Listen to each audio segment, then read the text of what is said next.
The man's screams echoed off the stone walls as flames consumed him, orange and yellow dancing across his bound body like a demonic waltz. I stood perfectly still, my white wedding dress pristine against the dirt floor, and watched him burn. My husband, I'd been married less than 3 hours, stood beside me, his dark eyes fixed on my face instead of the dying man. Nothing. Jin-woo's voice carried a note of something I couldn't quite identify. Disappointment, fascination, not even a flinch. I turned to look at him fully for the first time since he'd slid that cold ring onto my finger at the altar.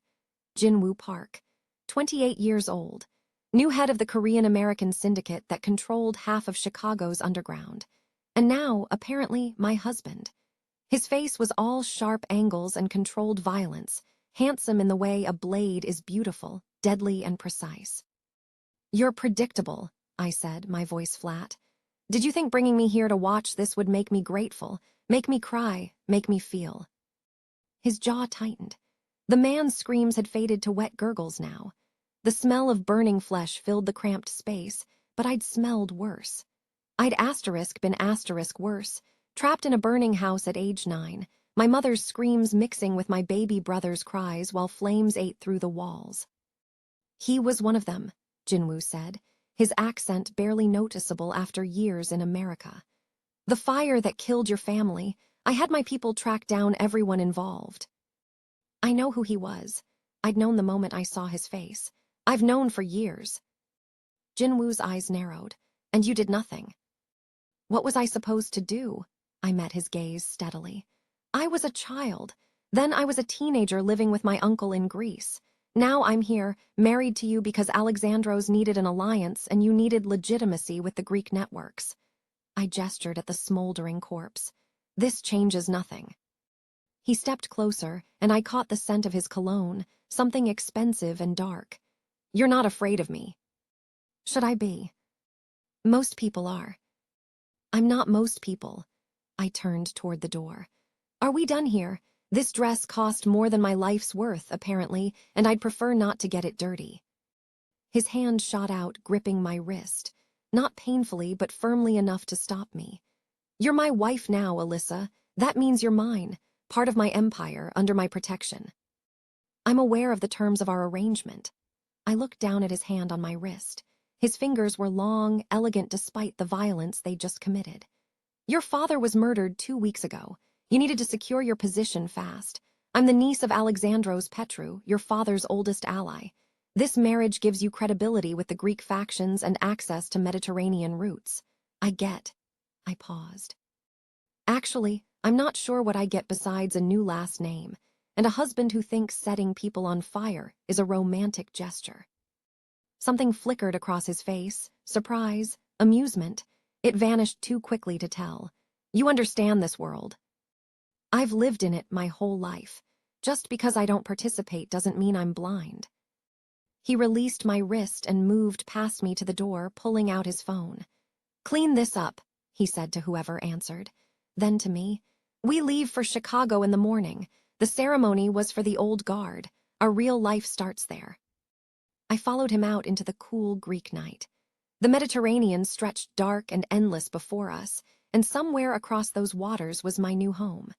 My new prison. My new life with a man who just murdered someone as a wedding gift and looked at me like I was a puzzle he needed to solve. The flight to Chicago was silent. Jin-woo worked on his laptop while I stared out the window, watching clouds drift past. We weren't alone. His younger brother Taehyun sat across the aisle, watching us both with barely concealed curiosity. He was 24, less controlled than Jin-woo, with an easy smile that didn't reach his eyes. "You know," Taehyun said eventually, "most brides at least pretend to be happy." "Most grooms don't start the honeymoon with murder," I replied without looking at him.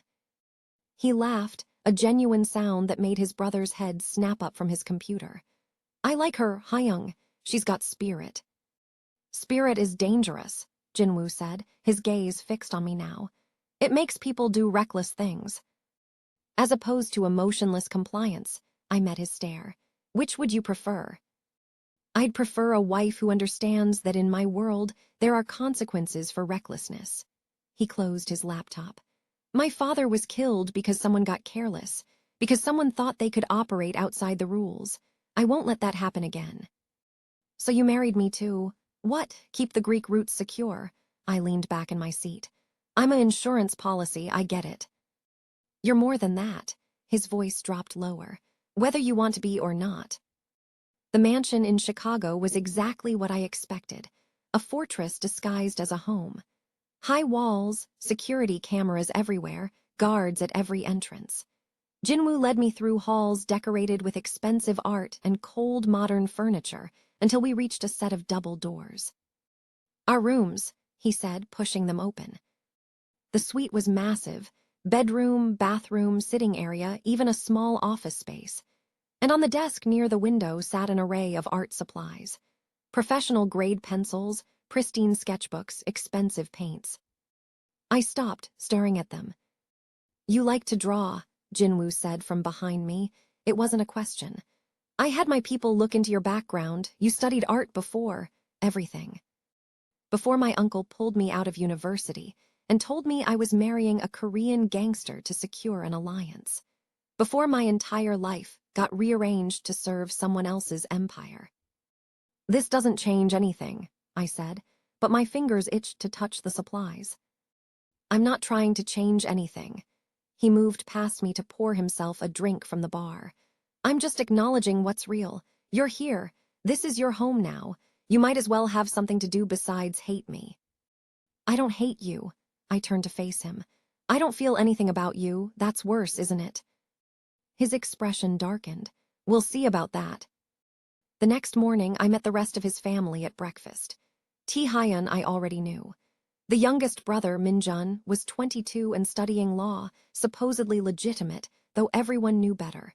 And then there was their half-sister, Hana, 19 and watching me with undisguised suspicion.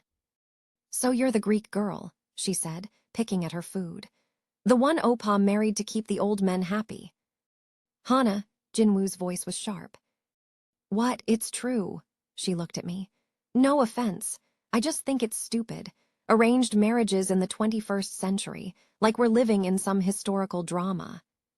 None taken. I sipped my coffee. I agree with you. That earned me a surprised look from her, and a calculating one from Jin-woo. The difference, Jin-woo said carefully, is that our world isn't the normal world. We have different rules, different necessities. Like killing people in front of your new wife. Hana's voice dripped sarcasm. The table went silent. Tae-hyun coughed. Min-jun suddenly found his phone fascinating. She told you about that. Jin-woo's gaze swung to me. I didn't tell anyone anything, I said calmly. But I assume burning people alive leaves traces. Smoke, smell, evidence. Yeah, that's so cool, Hana breathed, her attitude shifting instantly. Did he actually? Enough, Jin-woo stood. Alyssa, we need to talk, my office now. I followed him through the mansion to a dark-paneled room lined with books and weapons, an interesting combination. He closed the door and turned to face me. You can't talk about what happened in Kalamata. I didn't talk about it. Your sister figured it out on her own. You need to be more careful. He moved closer.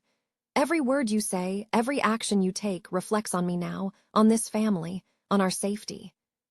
I didn't ask for this responsibility. No, but you have it anyway. His hand came up to cup my face, thumb brushing my cheek. The gesture was surprisingly gentle. You're mine now, Alyssa. Mine to protect. Mine to keep safe. That means following the rules. I should have pulled away. Should have maintained the emotional distance I'd perfected over the last 14 years.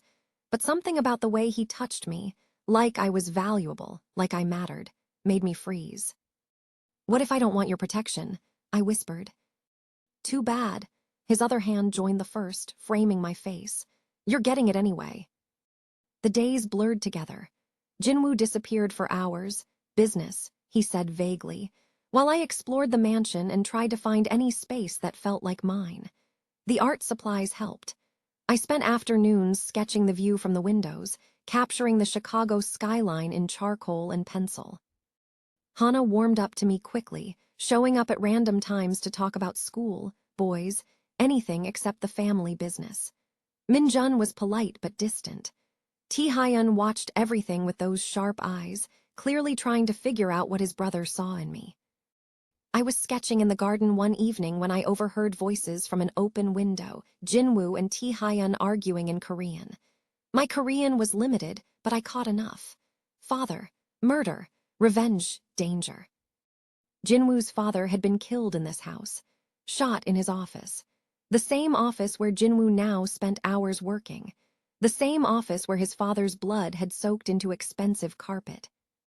No wonder he was paranoid about security.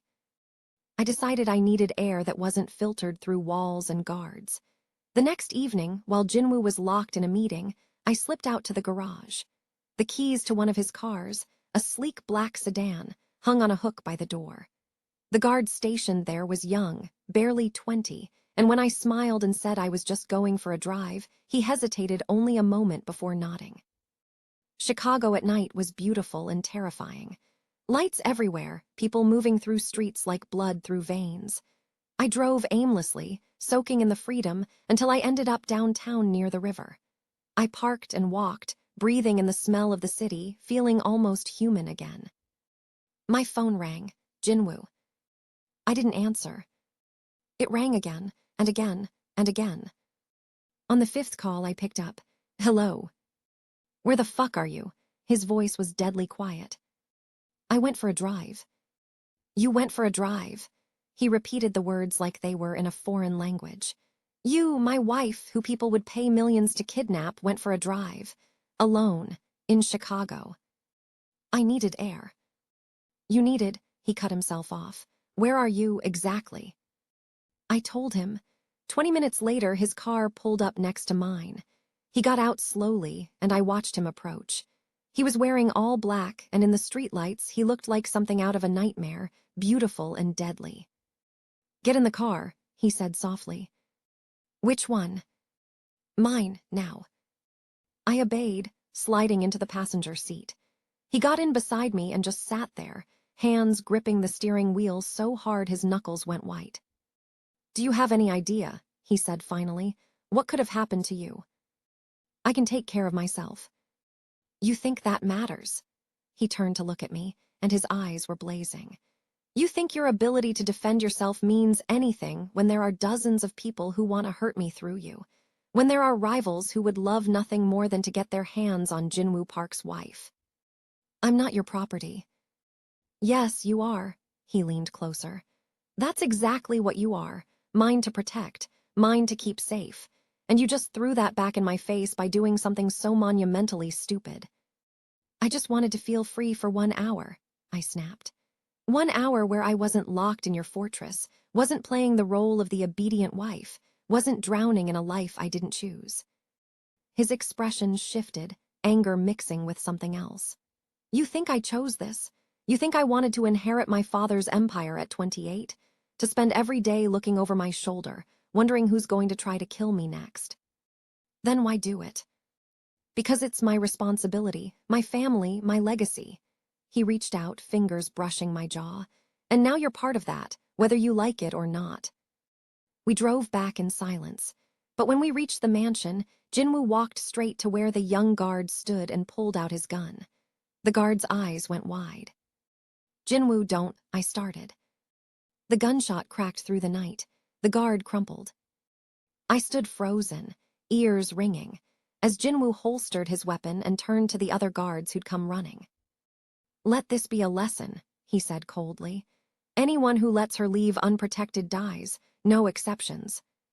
He walked past me into the house, leaving me staring at the body, at the blood, at the cost of my freedom. I found him in his office hours later, after I'd showered and changed and tried to scrub the image from my mind. He was drinking whiskey in the dark, staring at nothing.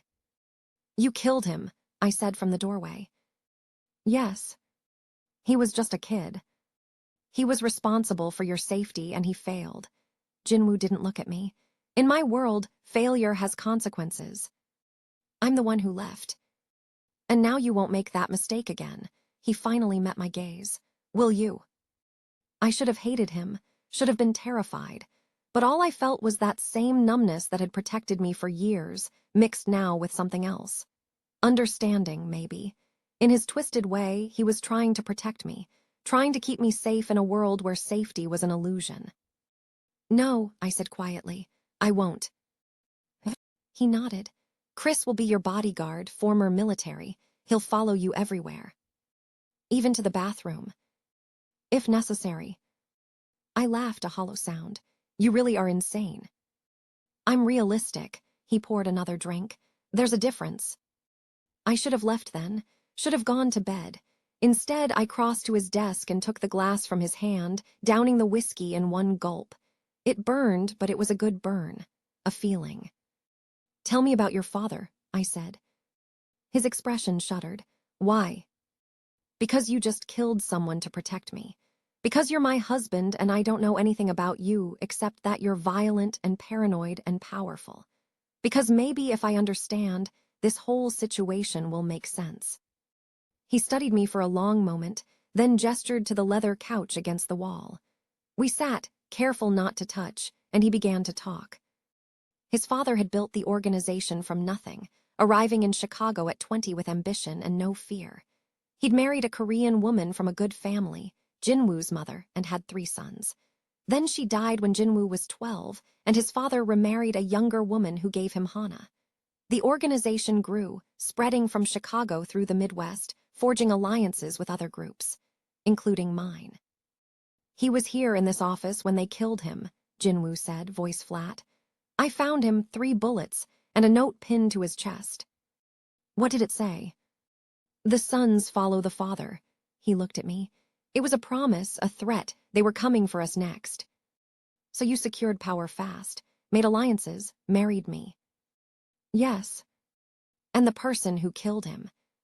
Still out there," his hands clenched into fists. "Still planning, still threatening my family. Is that why you're so paranoid?" "I'm not paranoid, I'm prepared." He stood, moving to the window. "There's a difference." I joined him, looking out at the grounds. Guards patrolled in pairs. Lights illuminated every corner. It was a prison for everyone, not just me. "I'm sorry about your father," I said. "And I'm sorry I put you through that tonight. I didn't think." "No, you didn't." He glanced at me. "But you will from now on. You have to, Alyssa. In this world, one mistake is all it takes." "I understand." "Do you?" He turned to face me fully. "Do you understand that every time you walk out that door, you're a target? That people would love to hurt you just to hurt me? That I can't?" He stopped, jaw clenching. "Can't what?" "Can't lose anyone else," he finished quietly. Something in my chest cracked. Just a little. Just enough to let a sliver of feeling through. I reached out slowly, giving him time to pull away, and took his hand. His fingers were cold. "You won't lose me. I'll be more careful, I promise." He pulled me closer, eliminating the space between us, and rested his forehead against mine. "You're infuriating. You're terrifying." "Good. Maybe you'll finally start listening to me." "Don't push it." His laugh was low and unexpected. "There she is. The woman who watched a man burn and called me predictable. I was starting to think you'd disappeared." "I'm still here." I pulled back to look at him. "I'm just learning the rules of this new game." "It's not a game, Alyssa. It's survival." "Then teach me to survive." His eyes darkened with something that wasn't quite desire, but wasn't far from it either. "That's a dangerous request." "Everything about you is dangerous." "And yet you're still here." "Where else would I go?" The question hung between us, heavy with implications. He was right. I was trapped. But maybe I was starting to realize so was he. Trapped by duty and legacy and the weight of keeping everyone around him alive. "Stay," he said softly. "Stay safe, that's all I ask." "Then give me a reason to." The words surprised me even as I said them. "Give me something beyond orders and protection and violence. Give me something real." He studied my face like he was memorizing it, then stepped back. "Get some rest. You have a busy day tomorrow." "Doing what?" "There's an event at the museum. Fundraiser, the legitimate side of our world." His expression turned cynical. where powerful people pretend to be civilized while plotting each other's destruction. You'll go with me as my wife. Another show. Everything is a show, Alyssa. The trick is knowing which parts are real. I left him there in his office, surrounded by shadows and ghosts, and made my way back to our bedroom. The art supplies caught my eye, and before I could stop myself, I was sitting at the desk, sketching his face from memory. The sharp angles, the controlled violence, the unexpected vulnerability when he'd talked about finding his father's body. I was still drawing when he came to bed hours later. He paused in the doorway, watching me work, then crossed to look over my shoulder. "Is that how you see me?" he asked quietly. I looked down at the sketch, all darkness and danger and hidden pain. "Yes. It's honest. Should I have lied?" "No." He brushed his fingers over the paper, careful not to smudge the charcoal. "Never lie to me, Alyssa. Whatever else happens between us, promise me that." "Only if you promise the same." "Deal." He left me to finish the sketch, and when I finally climbed into bed beside him, he was already asleep, or pretending to be. In the darkness, he looked younger, less terrifying, almost human. I fell asleep wondering which version was real. The museum event was exactly as Jin-woo described: beautiful people in expensive clothes, pretending to care about art while really networking and posturing. Chris, my new shadow, waited by the entrance while Jin-woo led me through the crowd, his hand possessive on my lower back. "Smile," he murmured. "You're supposed to be happy." "I'm supposed to be a lot of things." "Alyssa." "Jin-woo Park," a smooth voice interrupted us. A white man in his 50s approached, his smile too wide. "I heard you got married. Congratulations." "James," Jin-woo's tone was carefully neutral. "This is my wife, Alyssa." "Lovely," James's eyes raked over me. "Greek, yes, such an unexpected choice." I felt Jin-woo tense beside me. Before he could respond, I smiled sweetly at James. "Unexpected? How interesting. I would have thought a man of your standing would understand the value of strategic alliances. But perhaps you're too busy with your own ventures to notice international developments." James's smile faltered. "I just meant that my husband chose strength and legacy over whatever shallow criteria you use." I tilted my head. "Yes, I'm aware. It's what makes him more successful than you."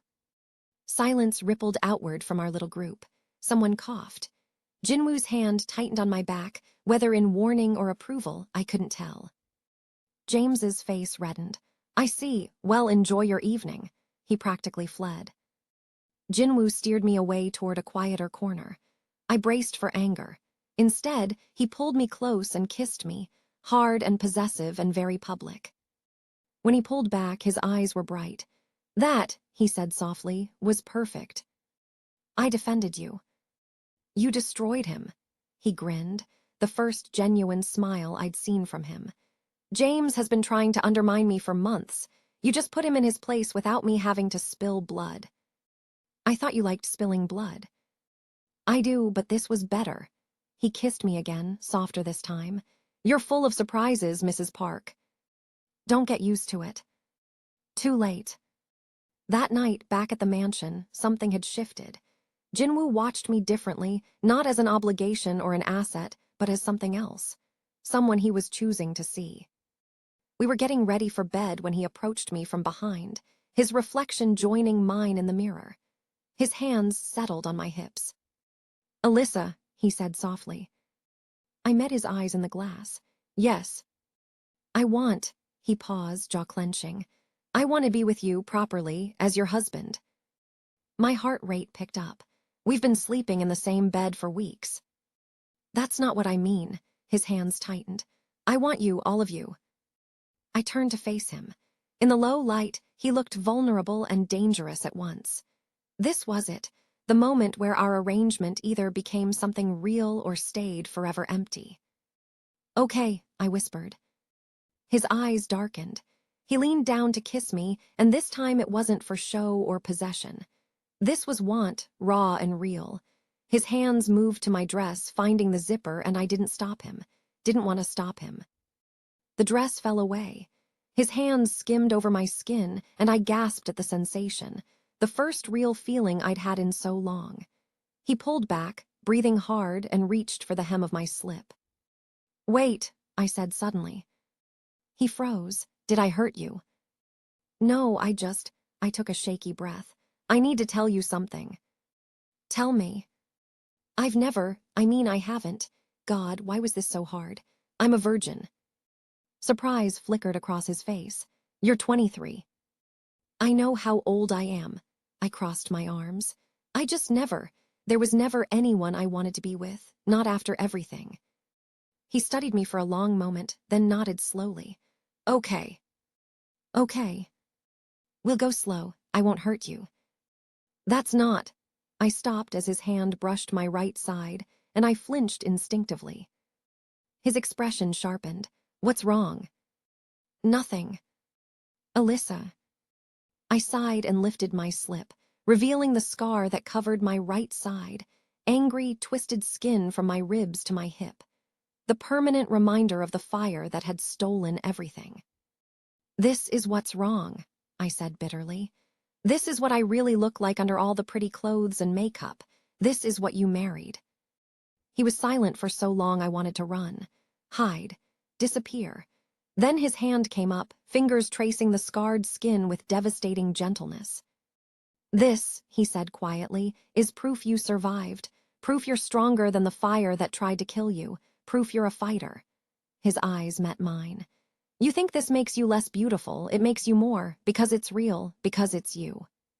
Something inside me broke, shattered. 14 years of numbness and distance and careful control gone in an instant. Tears spilled down my cheeks before I could stop them. "Hey," Jin-woo pulled me close, holding me as I cried for the first time since I was 9 years old. "Hey, it's okay. I've got you." "I'm sorry," I gasped. "I'm sorry, I don't cry, I don't." "You do now." His hand stroked my hair. "And that's okay too." When the tears finally stopped, I pulled back to look at him. His shirt was soaked, his expression soft in a way I'd never seen. "I want this," I said. "I want you if you still." He kissed me, silencing the doubt. "I want you, scars and all, tears and all, every part of you." This time when he touched me, I didn't flinch, didn't pull away. I let him undress me completely, let him see every inch of damaged skin and hidden hurt, and he looked at me like I was precious. Like I was his. The first touch of his skin against mine sent electricity through my nerves. He was careful, gentle, constantly checking that I was okay as he explored my body with hands and mouth. When he finally pushed inside me, I gasped at the sharp pain, and he stilled immediately. "Breathe," he murmured against my ear. "Just breathe, I've got you." I did, and slowly the pain faded into something else, something consuming. He moved carefully at first, then faster as I urged him on, and I understood finally what it meant to feel connected to another person, to be vulnerable and safe at once. When it was over, we lay tangled together, breathing hard. His hand traced patterns on my scarred side, a silent promise that he saw all of me and wanted me anyway. "Jin-woo," I whispered. "Ahem. Thank you for seeing me." He pressed a kiss to my forehead. "Always." I was having lunch with Hana downtown 2 weeks later when the men appeared. 3 of them, moving too purposefully through the restaurant. Chris, my bodyguard, saw them first and shoved me under the table just as gunfire erupted. Glass shattered. People screamed. Chris returned fire and Hana's guard, Johnny, did the same. I crawled toward Hana, pulling her down beside me as bullets tore through the air above us. "Stay down," I hissed. "What's happening?" "Someone's trying to kill us." More gunfire. A body hit the floor, Johnny, blood pooling beneath him. Hana screamed. Chris was still fighting, but there were too many of them. Then Chris went down too. The shooting stopped. Footsteps approached our table.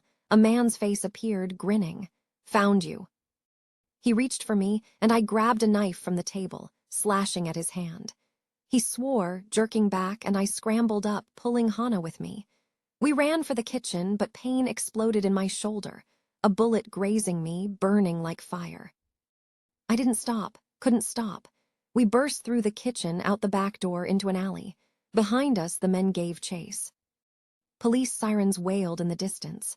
The men cursed and retreated. Hana and I collapsed against the wall, shaking. "You're bleeding," Hana whispered. I looked down at my shoulder, blood seeping through my shirt. "It's just a graze."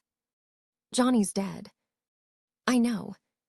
She started crying, and I held her, ignoring my own pain. We stayed like that until Jin-woo's car screeched into the alley, and suddenly he was there, pulling us both into his arms. "Are you hurt?" His hands ran over us frantically. "Tell me where you're hurt." "My shoulder," I managed. "But I'm okay, Hana's fine." His eyes found the blood, and his expression turned murderous. "Who did this?" "I don't know, 3 men. They killed Johnny and Chris." He pulled out his phone, barking orders in Korean too fast for me to follow. Then he was guiding us to his car, being so gentle with me that it hurt more than the bullet wound.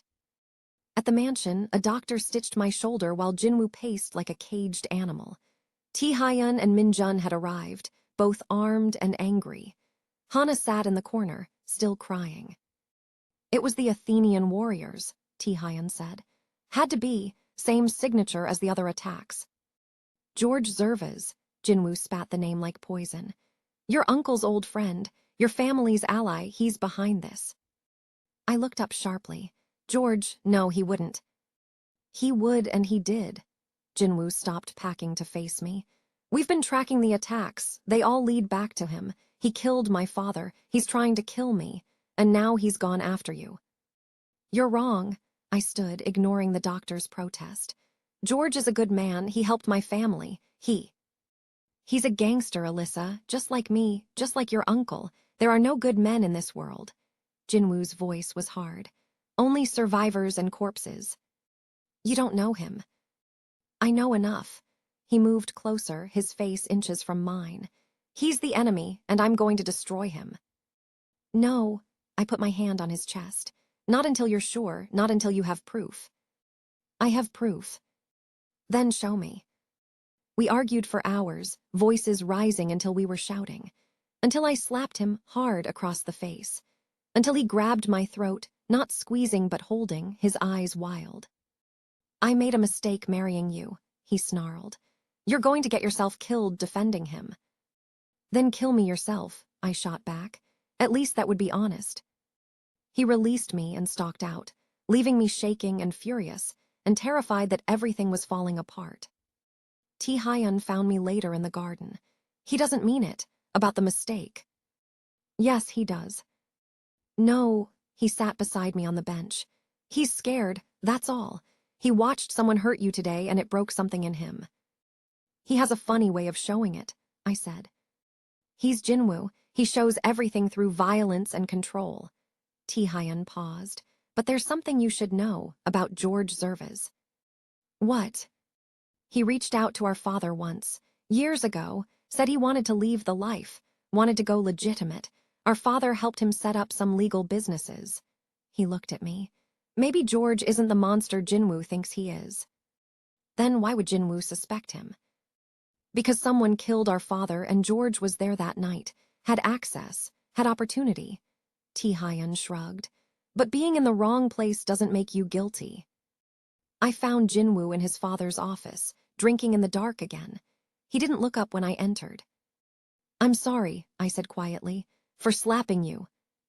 "I deserved it." "Probably," I crossed to him, "but I'm still sorry, and I'm sorry I defended George without listening to your evidence." He finally looked at me. "I'm sorry for grabbing you, for saying I made a mistake." "Did you make a mistake?" "No." He reached for me, pulling me onto his lap. "You're the best decision I've ever made, even when you're infuriating." Tae-hyun told me about George, about him wanting to leave. Jin-woo stiffened. "That doesn't change anything." "It might. What if you're wrong about him? What if the real enemy is still out there while you're focused on George?" "Then we need to be sure." He stroked my hair. "I need to be sure before I start a war." "So test him, set up a meeting, see if he's really the enemy." "And if he is?" "Then I'll help you destroy him." I met his eyes. But if he's not, you have to promise you'll look for the real killer. Jin-woo studied me for a long moment, his thumb tracing my cheekbone. You'd help me, even if it meant going against your family.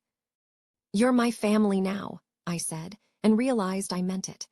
Somewhere between the violence and the vulnerability, between the fear and the protection, Jin-woo had become mine. For better or worse. Mostly worse, he said, but there was a hint of a smile. Definitely worse. I kissed him softly. So what do we do? We go to Kalamata, you set up a meeting with George, and we find out the truth. His arms tightened around me. But you stay by my side the entire time. No wandering off, no taking risks. I'll be good. I doubt that, but he kissed me again, deeper this time. But I'll keep you safe anyway. The flight to Greece was tense. Min-jun stayed in Chicago to watch over Hana, but Tae-hyun came with us, armed and alert. My uncle Alexandros met us at the airport, his weathered face breaking into a smile when he saw me. Alyssa, you look well. He embraced me, then turned to Jin-woo with a more formal nod. Jin-woo, I was sorry to hear about the attack. Chicago is becoming dangerous. Everywhere is dangerous, Jin-woo replied smoothly. That's why we're here, to settle matters. The meeting was set for the next day at my uncle's vineyard, neutral ground. George Zervas arrived exactly on time, looking older than I remembered but still strong. His eyes lit up when he saw me. Little Alyssa, not so little anymore. He pulled me into a hug. I heard you got married, to Jin-woo Park no less. Your parents would be proud. The mention of my parents sent a pang through my chest. George had been at their funeral, had held me while I stood dry-eyed and empty. George, Jin-woo's voice cut through the moment. We need to talk. We moved to my uncle's study. Jin-woo, Tae-hyun, George, Alexandros, and me. The tension was thick enough to choke on. I'll be direct, Jin-woo said. My father was murdered 3 months ago. The evidence points to you. George's expression didn't change. What evidence? You were at the house that night. You had access to his office.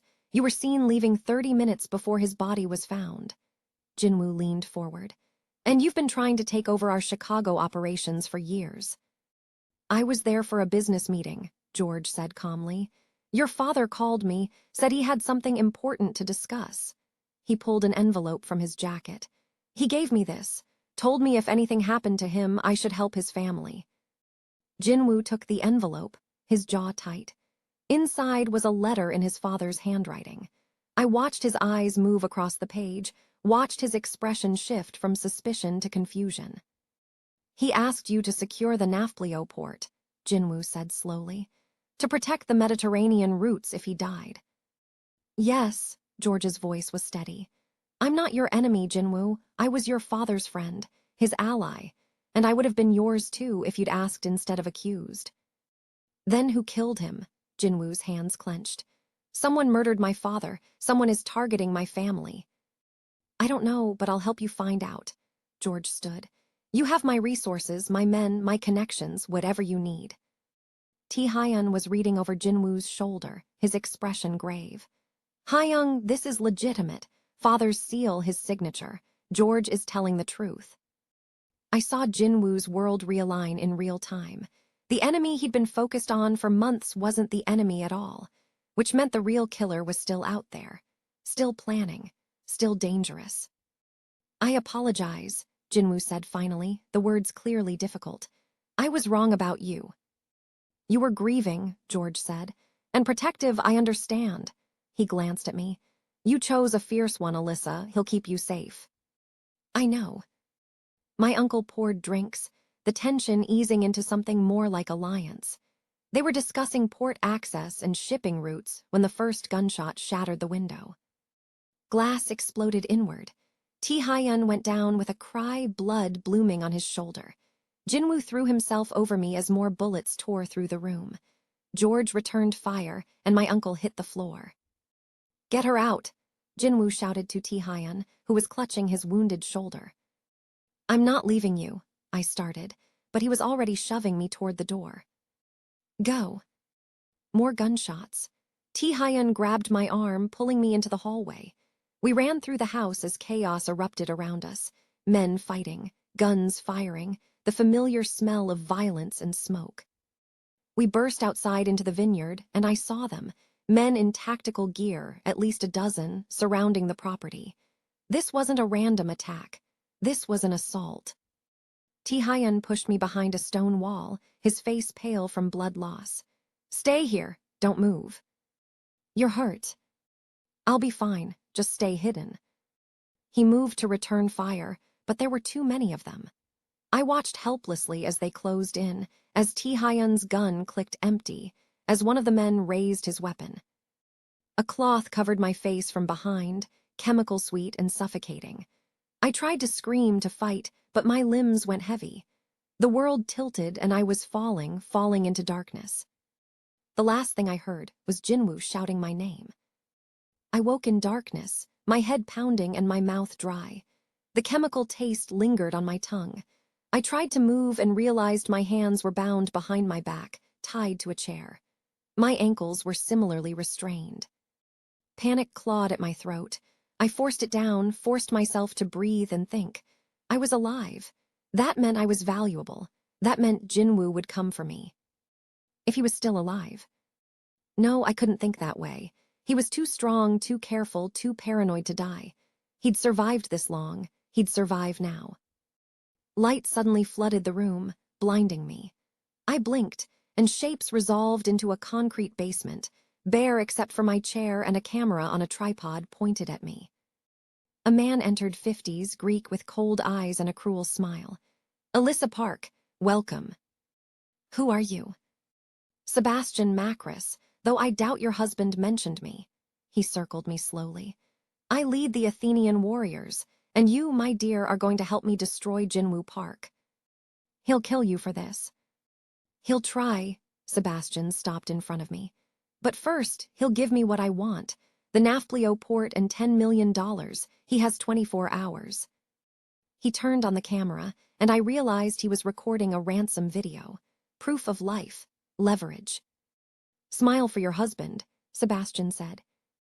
I spat at him instead. His fist connected with my face, and pain exploded across my jaw. Blood filled my mouth. "We can do this the easy way or the hard way," Sebastian said conversationally. "Either way, you're going to cooperate." I'd been wrong earlier. I could still feel fear. It was coursing through me now, sharp and cold. But underneath it was something else, rage, fury that these men thought they could use me, that they thought I was weak.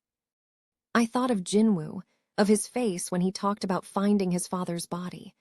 I thought of the promise I'd made to be more careful, to stay safe. I'd failed, but I wouldn't make it worse by breaking. "Do your worst," I said. "My husband will still kill you." Sebastian smiled. "We'll see." Jin-woo stood in the ruins of the vineyard study, his clothes covered in blood, some his, most belonging to the men he'd killed. Tae-hyun was being treated by a doctor, the bullet removed from his shoulder. George and Alexandros had survived. But Alyssa was gone. The rage that consumed him was beyond anything he'd felt before, beyond anger, beyond vengeance. This was primal, destructive, the kind of fury that burned cities and ended bloodlines. "We'll find her," Tae-hyun said from his makeshift medical bed. "Hyung will get her back." "I know." Jin-woo's voice was dead calm, which was somehow more terrifying than shouting. "Because I'm going to tear this country apart until I do." His phone buzzed. Unknown number, he answered. Sebastian Macris's face filled the screen, a video call. Behind him, Jin-woo could see Alyssa tied to a chair, a bruise forming on her jaw. The sight of it made his vision go red. "Jin-woo Park," Sebastian said pleasantly. "I have something of yours. If you hurt her again, I will skin you alive." "Such threats. Let's talk business instead. I want the Nafplio port and $10 million. You have 24 hours. "You'll have it in 12, Jin-woo said. "But if there's another mark on her, I'll take twice as long killing you." "Fair enough," Sebastian ended the call. Jin-woo stared at his phone, his mind already calculating. Alexandros and George approached, both armed now. "We have resources," Alexandros said. Men, weapons, whatever you need. I need intel, Jin-woo replied. Where does Macris operate from? He has a compound outside Athens, George said. But he'd be stupid to take her there. Too obvious. He's not stupid, he's arrogant. Jin-woo pulled up a map on his tablet. He'll take her somewhere he feels safe, somewhere he controls. His restaurant, Alexandros said suddenly. On the coast. It's a front for his operation, but it's fortified. Armed guards, surveillance, limited access. Then that's where we're going. Jin-woo looked at them both. You don't have to help me with this. It's my war. It's all our war now, George said firmly. Sebastian has been a problem for years. It's time to end him. And Alyssa is family, Alexandros added. We protect family. Jin-woo nodded once, accepting their alliance. Then let's go get my wife. They planned quickly, efficiently. George had blueprints of the restaurant. He'd considered buying it once, before learning what Macris used it for. 4 entrances, 2 floors, a basement where Macris likely held prisoners. Tae-hyun insisted on coming despite his injury. You'll need backup. You can barely move. I can shoot. Tae-hyun checked his gun. And she's my sister now, I'm not staying behind. They assembled a team. George's best men, Alexandros' security, and Jin-woo's personal guards who'd flown in from Chicago. 20 men total, all willing to die if necessary. Jin-woo strapped on his weapons, guns, knives, everything he needed to paint the walls with Sebastian's blood. His hands were steady, his mind was clear. He'd never been more focused in his life. We go in fast and hard, he said to the assembled team. Anyone who stands between me and my wife dies. No exceptions, no mercy. They moved out as the sun set, driving in a convoy toward the coast. Jin-woo rode in silence, his thoughts on Alyssa, on her face when she'd defended him at the museum, on her tears when she'd finally let herself feel, on her body beneath his, trusting and vulnerable and his. He'd promised to keep her safe. He'd failed. He wouldn't fail again. The restaurant sat on a cliff overlooking the sea, deceptively peaceful in the twilight. Jin-woo could see guards patrolling the perimeter, at least 6 visible. More would be inside. We split up, he said quietly. George, take your men through the kitchen entrance. Alexandros, the side door. Tae-hyun and I go through the front. That's suicide, George protested. That's the point. Jin-woo smiled, and it was a terrible thing. I want them to see me coming. They moved into position. Jin-woo waited until everyone was ready, then walked straight up to the front door. The guards saw him and reached for their weapons, but he was faster. 2 shots, 2 bodies. He kicked the door open and entered hell. The restaurant's main floor was full of Macris's men. They opened fire immediately, but Jin-woo was already moving, using tables for cover, returning fire with deadly precision. Tae-hyun was right behind him, wounded shoulder and all, covering his flank. Bodies fell. Blood splattered across the pristine white walls. Jin-woo moved through the chaos like a demon, unstoppable and relentless. He took a bullet to the vest, the impact stunning but not stopping him. Another grazed his arm, and he barely felt it. All he could think about was getting to Alyssa. George's team burst through the kitchen, catching Macris's men in a crossfire. Alexandros' group came through the side, and suddenly the tide turned. Macris's men were skilled, but they were facing 3 organizations united in purpose. Jin-woo fought his way to the stairs, descending into the basement with Tae-hyun. More guards, more bullets. He killed them all without hesitation, without mercy, until finally he reached a door at the end of a hallway. He kicked it open. Alyssa was there, tied to a chair, her face bruised and bloodied. Sebastian Macris stood beside her with a gun to her head. "One step closer and I kill her," Sebastian said. Jin-woo froze, his gun trained on Macris. "You're already dead, you just don't know it yet." "Maybe, but I'll take her with me." Sebastian's finger tightened on the trigger. Alyssa's eyes met Jin-woo's, and he saw something in them, not fear but rage, her own fury matching his. She mouthed 2 words, "Do it." Then she threw her weight sideways, tipping the chair.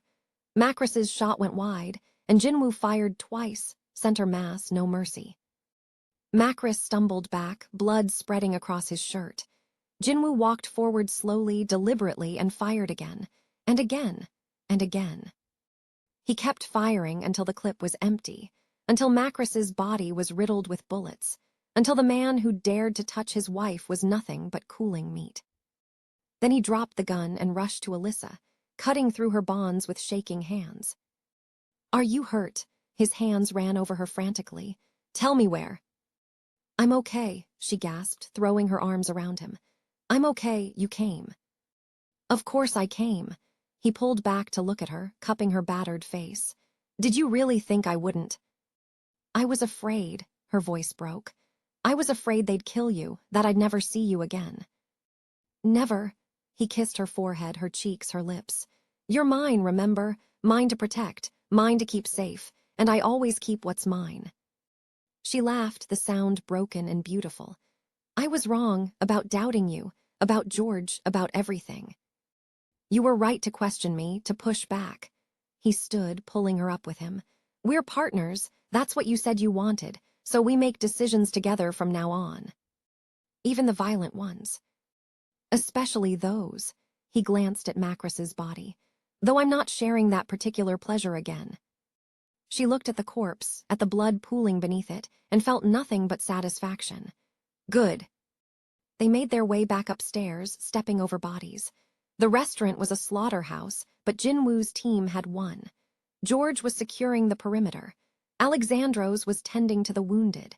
Tae-hyun slumped against a wall, his shoulder bleeding again but alive. "Is it over?" Alyssa asked quietly. "The immediate threat, yes." Jin-woo pulled her close, breathing in her scent. "But Macris was working for someone who wanted my father dead, someone who's still out there." "Then we find them," she said firmly. "Together." "Together," he agreed. They flew back to Chicago the next day. Tae-hyun needed proper medical care, and Jin-woo needed to secure his territory. But now he had allies, real allies, not just business arrangements. George and Alexandros had proven themselves in blood and violence. The war wasn't over, but they'd won a battle. 9 months later, I stood in front of the mirror in our bedroom, running my hands over my enormous belly. 8 months pregnant, and our daughter seemed determined to arrive early. She kicked constantly, a fighter already. "You're going to be just like your father," I told her. "Stubborn and fierce and absolutely impossible."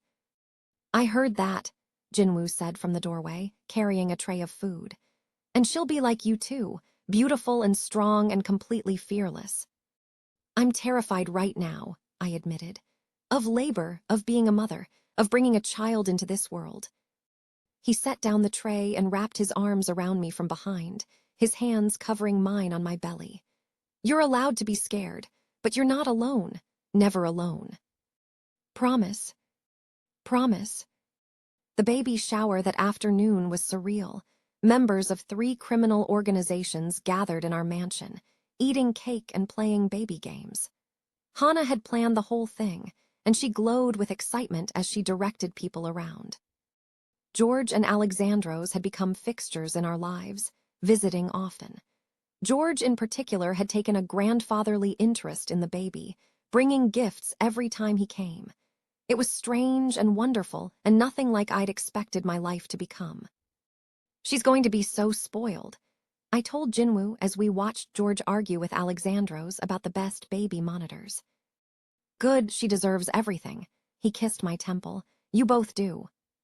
Tae-hyun found us later, his expression serious. He pulled Jin-woo aside, and I watched them talk in Korean, watched Jin-woo's expression darken.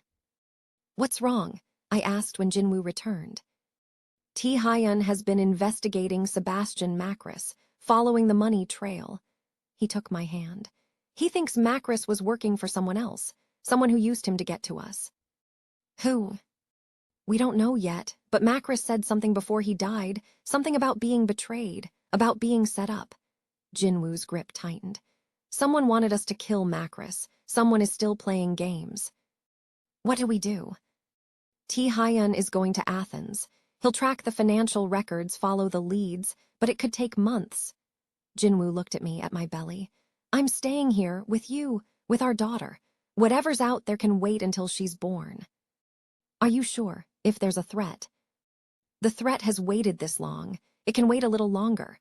He pulled me close, careful of my stomach. Right now, my priority is you, our family. Everything else comes second. I leaned into him, breathing in his scent, feeling safe despite everything. The world outside was still dangerous. There were still enemies lurking in shadows, still threats we couldn't see. But we'd face them together. Jin-woo and I had started as strangers bound by obligation, two people trapped in an arranged marriage neither wanted. We'd fought and fucked and bled together. We'd learned each other's scars, inside and out. We'd chosen each other again and again, even when it would have been easier to walk away. I love you, I said, the words still feeling new on my tongue. I love you too, he replied, and kissed me like he had all the time in the world.